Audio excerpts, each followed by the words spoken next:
If you have kids, you know how frustrating and especially messy feeding time can be, especially when it comes to teaching your kids to feed themselves. What you may not know is how critical that transition to solid foods is for long-term health.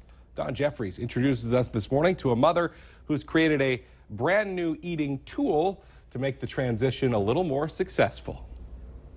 As a mother of three, Kaya Duffy knows the challenges that come with teaching a little one to feed herself. As a nutritionist, she also knows the importance. It's a time we now increasingly know and have evidence to show it's really critical in terms of establishing these habits and patterns and food preferences that carry through childhood and into adulthood. Habits often influenced by the ease in which a child learns to self-feed with utensils. So most kids, when they're learning to eat, they grab spoons this way with their palm facing down. Traditional utensils, Kaya says, even kid-sized ones, make it harder for little hands with developing fine motor skills to maneuver. What we did instead is create a shorter, fatter handle.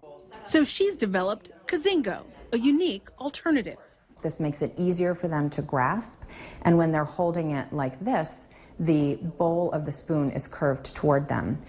Facing the child and working with the motion she wants to make to successfully feed herself. That prevents parents from then feeding and often unintentionally overfeeding their little ones in an effort to make sure they're getting enough. When we do that, kids, the ability that they have from birth to listen to those internal signals of fullness, they lose that ability to hear that. Research also shows kids who self-feed early tend to be less picky eaters. They are more adventurous in their eating, which tends to mean that they have a greater variety in their diet, and we know that that's associated with a number of positive health outcomes. Establishing healthy habits early on. Hey, the easier it is to go in the mouth, Yeah. the easier cleanup will be after lunchtime for sure.